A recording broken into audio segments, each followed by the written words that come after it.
Good afternoon, community. Tell somebody you love them. Keep Buddha in your heart and walk in Baha'u'llah's smile. I'm really excited and happy. I have a friend, and my friend's here, and he's going to tell you some of the things that I wanted to tell you, but haven't, so he's going to do it. How to keep yourself and your house safe during the summer. Hi. Hello, how are you? I'm so happy. Please introduce yourself. Certainly. My name's Wendell Eaton, and I'm the Deputy Fire Marshal and Battalion Chief for the Pasadena Fire Department. That's wonderful. Well, please tell everybody how to keep their neighborhood safe. Thank you for having me, by the way. First of all, this is an important time of year for us. In April, the fire department begins its vegetation management program, where our engine companies go out into the community into an area we've called the very high hazard severity zone, which are typically the homes that are in the hillside and adjacent to the wildland and hills. And we do inspections of homes to check to see if there's adequate defensible space between the vegetation and the home. And what defensible space is there enough room for our firefighters to get between the home and the vegetation and defend your home against a fire? So there are things that the state fire code, the California Fire Code, have determined to be the best numbers in regards to distances of vegetation away from a home that provides that defensible space. It provides a barrier so the heat doesn't radiate and bake the house and cause it to catch fire. So we go to the homes and we look in their backyards, we look at the trees over the tops of the homes, we look at the canopies, and we give them guidelines on how to clear back the brush and the flammable vegetation so that when the wildfire season comes, and what was once an annual thing in the fall is kind of a year-round thing now, when a wildfire comes to our area, that homes are better prepared. And will you teach these people how to keep their area clean? Absolutely. So there are a little over 4,000 homes that we inspect for hazardous vegetation, and our engine companies walk door to door. They try and meet the homeowners if they're home, and if they're not, they try and peer around the backyard. If it's obvious that there's adequate clearance and the brush has been cleared and things have been trimmed away, they leave a little card on the porch in the form of a door hanger that provides information about brush clearance and the fire station's phone number. But we really like to meet our residents and talk to our neighbors and answer any questions that they have, because we know that this information is really important to the community. They ask often about specific details and guidelines on how to clear their brush. Like what kind of a gadget or a machine, or how do you clear the brush? That's a great question. The distances determine how much you clear away. So within 30 feet of your home, you're not supposed to have any vegetation that could become dry and dead if the season permits, that's more than 18 inches tall. So within 30 feet of your home, the grasses and weeds and so on should, or natural vegetation shouldn't be more than 18 inches high. But we really look as far as 100 feet to 200 feet away from somebody's home, because we know that if somebody lives in a canyon or on a hillside, as the fire moves up canyon, it extends the length of the flames, and it can actually cover a lot longer distance than one would imagine if it was traveling on a flat ground. Wow. And we have canyons and what here in Pasadena? We do, and you know, they don't have to be as drastic as a canyon. A simple topography changes really determine how the fire is going to move around in an area. So if you're out on a little hillside, or if you see a draw in the side of the mountain, well, those are natural areas where the fire will move towards and then rapidly up that area. Oh. Are there people in the community that come and help you? Or it's all done by the fire department? Well, interestingly, the inspection portion is done by the fire department. We don't right now do the clearance, although we are looking towards developing some youth programs to give a youth mentoring experience to work with city employees to do brush clearance, but that's still in the infancy stages of that program. But right now, the onus is on the homeowner to hire somebody, whether it be the local landscaper or gardener, or hire a private contractor, to give those people the guidelines we provide them. They're also available on the internet at the city's website.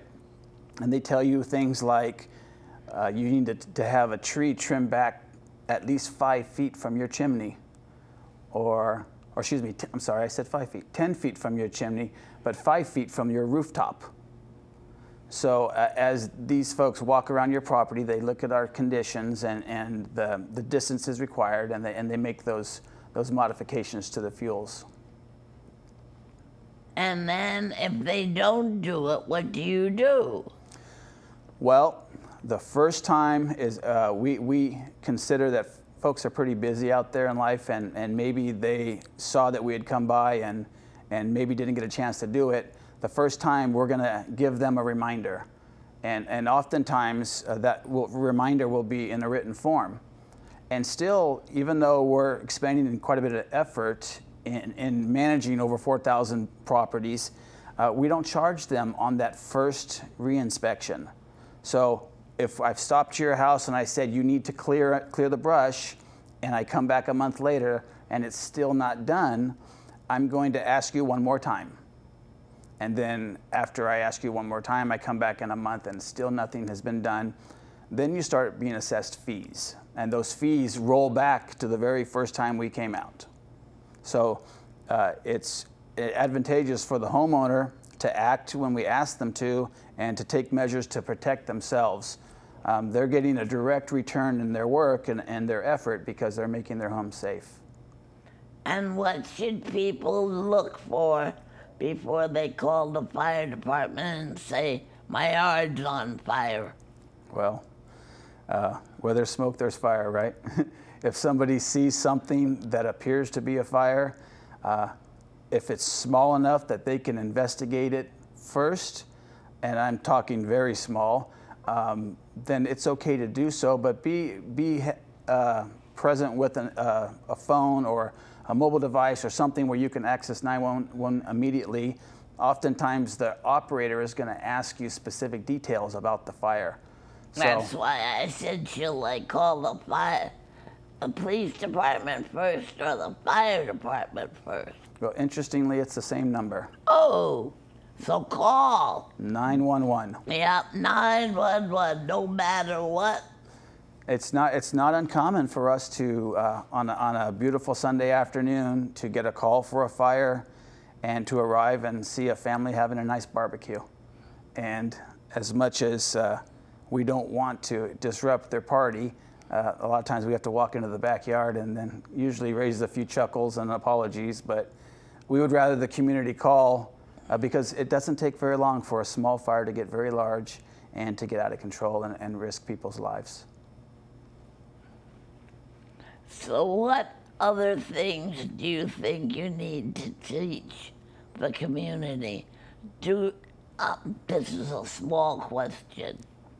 In order to clear around the yard, do I use a rake, a hoe, or a pitchfork? I don't know what to use. How do I clean it? Well, they always say make sure you're using the right tool for the job. Yes. And so it certainly depends on what you're trying to accomplish. But when you do what we call as housekeeping, even though it's outside, we still call it housekeeping. And general housekeeping practices on the outside of your house begins with picking up the clutter. And you may ask, well, what does clutter have to do with a wildland fire? Well, any combustible material that has the ability to ignite can become a transitional area to your home. So let's say you have vegetation that's dry and dead, and there's not been rain for a few months, and the moisture content is very low. If that ignites, it may ignite some stacked wood that you have next to it, which in turn might ignite some stacked newspaper and recyclables that you have. And then that might ignite patio furniture and so on as it finds a ladder to your home and eventually ignites your home. So by clearing away all the combustible materials with whatever tools required, whether it be a rake, shovel, or just your own hands, and trying to keep those fuels away from your home, especially in the high-risk times of the year, which are the hot and the dry months. I'm surprised. I can see me now out there moving stuff so that it can be clear and good. If we have any questions, can the neighbors in the community call? Absolutely. So when we stop by the fire stations to do our annual brush inspections, if we haven't made contact with you, on our door hanger we have our station phone number.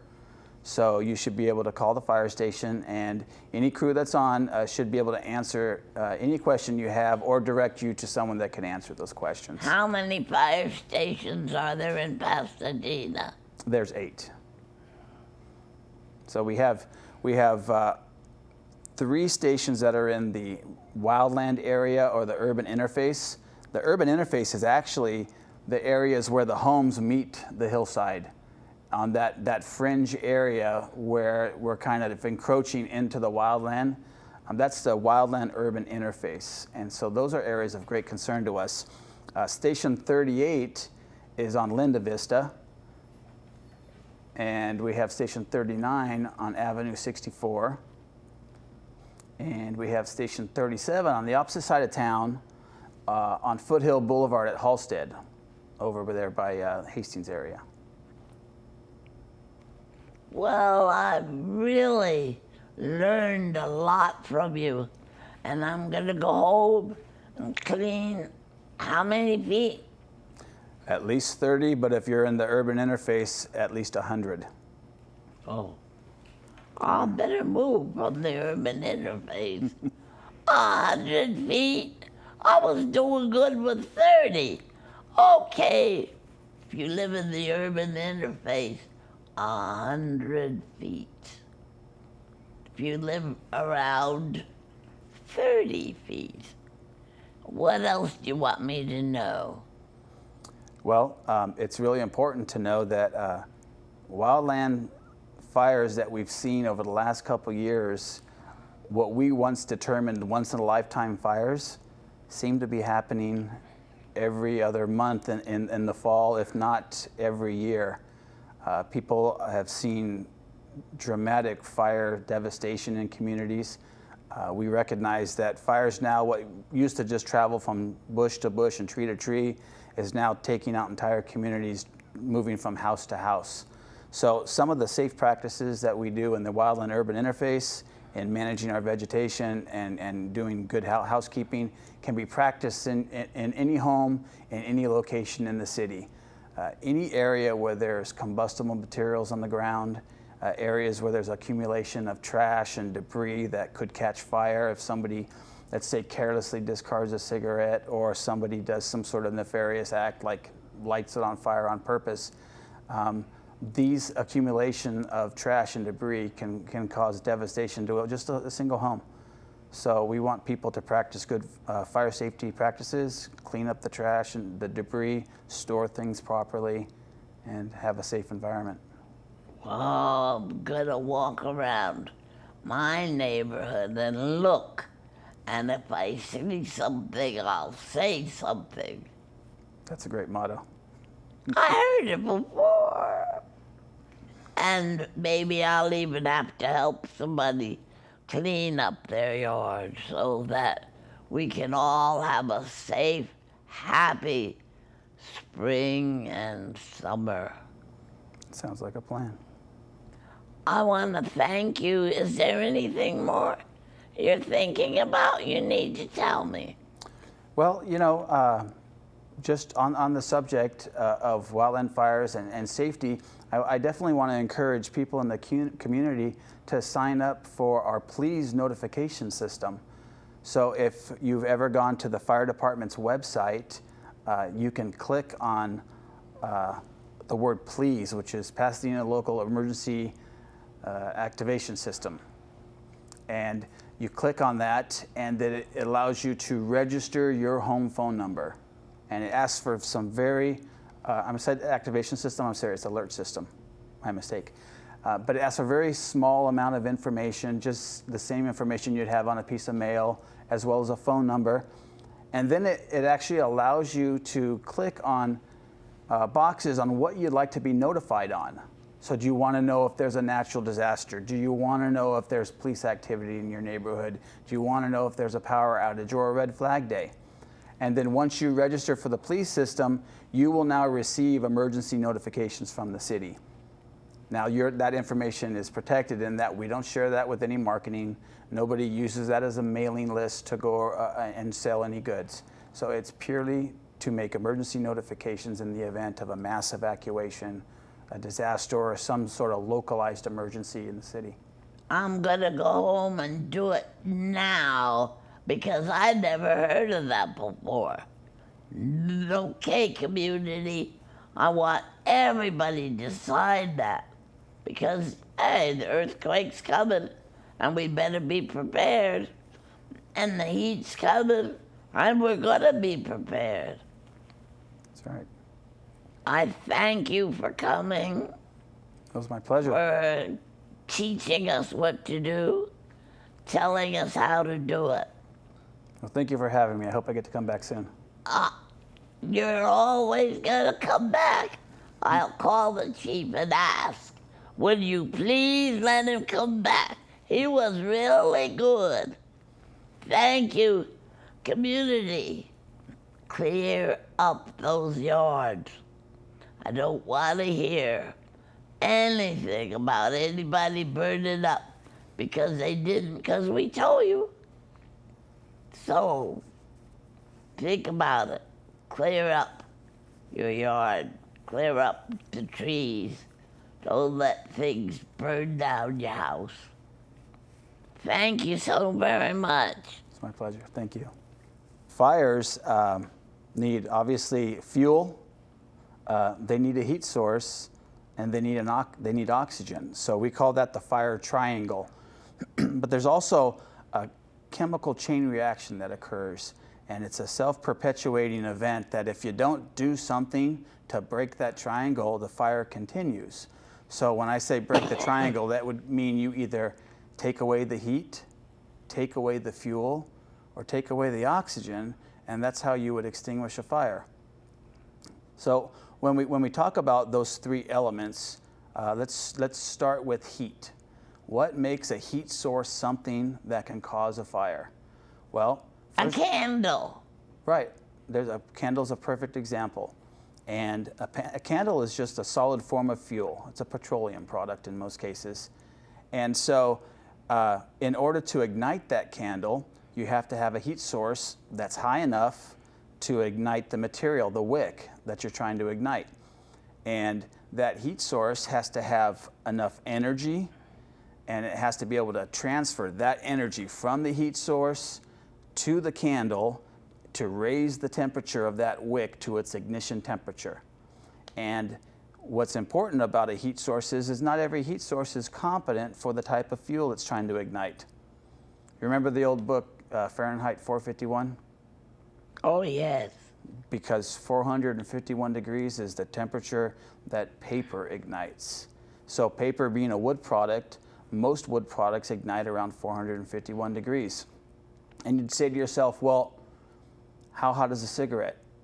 Well, a cigarette is somewhere between 12 to 1300 degrees. Wow, that's why it goes far right away. So you'd think so, wouldn't you? But believe it or not, depending on the thickness of the paper, depending on the dryness of the paper, a cigarette may not ignite a piece of paper, except under certain conditions. So the heat source has to be appropriate for the fuel source. You can't stick a match under an oak tree and think you're going to ignite the oak tree, because it's just going to dissipate the heat and it's never going to ignite. We also talk about oxygen. Now, where do fires get their oxygen? They get it from the atmosphere in most cases, but oxygen comes in other sources. It comes through fertilizers, it comes through chemicals. It doesn't have to be from the environment. A fire can actually occur in an enclosed environment if it occurs with a chemical oxidizer. Like a lot of chicken poop. Right, right. The nitrates in that, absolutely. And then the other source that we've talked about, the heat, we've talked about the fuel, and again, in order for the fuel to ignite, it has to be ignitable, right? So it has to be something that can be subjected to a certain temperature and reach its ignition temperature and ignite on fire. So that means it has to be dry. It doesn't. It doesn't. It just, everything has a temperature at which it burns. You know, plastics burn at 300 degrees, 350 degrees. Some woods burn at 451 degrees. Then you get into some metals like aluminum where they're melting around 1200 degrees, or even copper at 1984 degrees.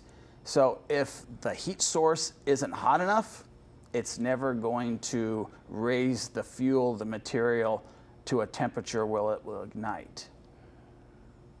So that's just a little snippet of what we look at as a fire investigator, a past fire investigator. When I look at a fire, I think to myself, what was the fuel? Where did the oxygen source come from? And what was the heat source that was able to ignite this fuel? Was it an electrical source? Was it an open flame? Was it the sun refracting off of a shiny object, which in some cases can actually happen? And when you have a fire in your yard and you think it's out, how do I know it's really out? How do I know they're not little things in there burning, even though I put water on it? It's a great question. Did you know that when they have wildland fires, sometimes even though those fires appear to be out, that the root system under the dirt is still burning for months? And so they literally have to have crews go out there and dig up the ground and dig up the roots. And as soon as they pull away all the dirt and pull up the roots, they see embers in the ground where it's still burning. So sometimes, depending on the type of fire and where it's at, you may have to dig the ground up and turn over the soil a little bit and continue to moisten the ground. Oh, I didn't know that. I'm learning with you. Any other question you've always wondered about fires? I haven't wondered about much other than fires because they're so devastating. I mean, everything goes, your house, your furniture, your everything. It truly is a tragic thing, and being present for over 1,000 fires in this city of various types, whether they were cars or trash cans or homes or whatever it's been over my 26 years, it's amazing to see what survives, and it's amazing to see what families value most. And some may believe that it's the most expensive items, but those aren't always the most near and dear to folks, that they are happy that survives. Oh, I see a sign, and the sign says, we have 5 minutes more to tell whatever you want to tell us. The community's all yours. Well, I certainly have spent many years in this community, and I enjoy interacting with them. We get a chance to speak to the community about fire safety several times throughout the year. I think the next event that we're going to have is at PCC on Saturday, where I'm going to speak about similar things that I spoke about today to hopefully a captive audience, and talk about fire safety and wildland fire prevention, and talk a little bit about fire behavior at PCC. But also we like to reach out to the community during our emergency response training. And so we like the community to go to our city website and sign up for CERT training and have the community prepared in the event of a disaster, because we all know that one day the big one's coming, and there's only so many firefighters working in a day, and the community is going to need to be self-sufficient for, we ask, 48 to 72 hours, because we're going to have to triage the city and find the very worst things to focus our attention on, which mean your problem at home, even though it's significant to you, may not be significant enough to make it to the top of the list. So by neighbors banding together, neighbors learning about each other, supporting each other, learning a new set of skills on how to use tools, how to shut off utilities, how to do first aid, search and rescue. These are all things that we teach in a CERT class, and we want the community to be our partners in the event of a major disaster. I'll see you Saturday. Great, I look forward to seeing you. You'll say, I know who that is. And I'll say, hi, how are you? Community, call the fire department for them to come over and visit with you and your friends and neighbors, and just look around with you there so that you can keep your place clean and you don't have to worry about, hey, look at it, it's okay. So, thank you so very, very much.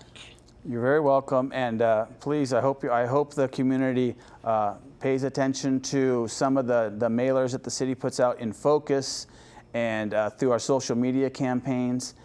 We have Fire Service Day coming up in May, where we have open houses at fire stations. We do community demonstrations. We like to engage the community and show them what we do, because a lot of people don't even realize all the things the fire department does other than respond to fires. So I hope folks get a chance to come out and meet us, come to a fire station, take a tour, meet the folks that are working there, and we're looking forward to having them over.